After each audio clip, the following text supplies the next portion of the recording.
Okay, and I suppose in a way, looking at, thank you, of addressing individual issues that come up for individuals, that would take an expansion of time, they just said.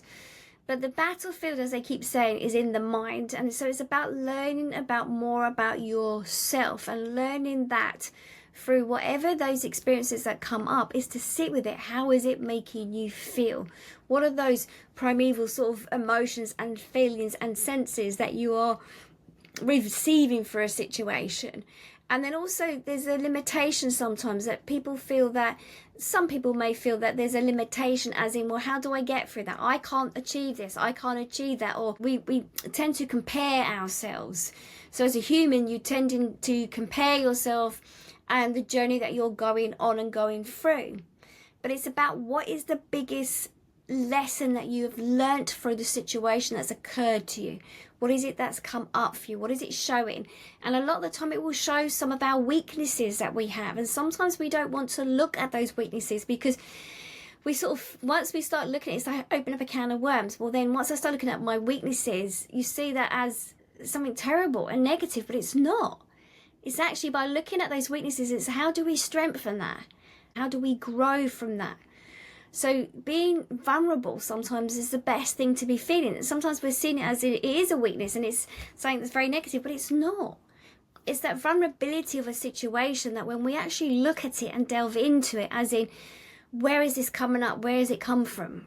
Where has this come from in my life? What's happened? Why have I been in that situation? Is it this lifetime? Could it be a past lifetime? And this is prime what I'm saying about the Thursday. Sorry, not that I'm advertising, but the Thursday course, looking at that, looking at our journey of where we've been as a soul, that soul development, what is coming up, because it could be repeating. And a lot of my findings is that when something comes up, it's a repeating pattern from either ancestral links, or it's to do with like past lives that we've lived in before, and trying to unpick it, sort of detangle it.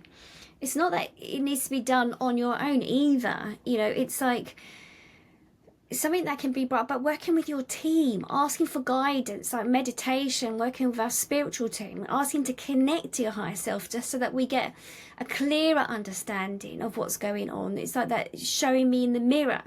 I mean, there's a great exercise of going to the mirror and looking at yourself and asking for direction. Who was I once before? And, seeing that wounded healer in there, that inner child. There's through that it releases a hell of a lot. And that's why I always say, like, by journaling and addressing what comes up, it's like when we start writing about something that's happening to us, the answer's in the writing, because our higher self starts communicating with us and giving us direction when we're really sort of zoned out. We're tuned in and zoned out, we're connecting to it. But what we tend to do, a lot of us, is we try to run away from it. We fear it because it feels so raw and so sensitive. We don't want to be going through that situation again. But thank you.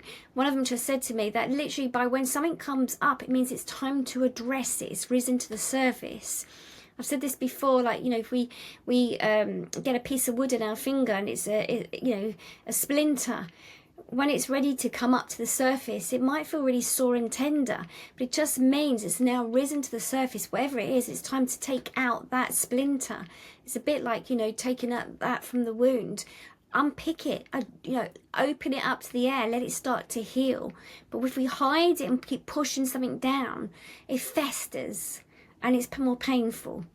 So we're sitting with it, sitting with the journal, writing in a journal, and asking our higher self to give us more of an understanding. Our higher self is our soul consciousness. It's our soul, but we're just communicating with it in a different way. It's not hiding or running away from it. The soul sort of has that knowledge of our journey in the lifetimes we lived.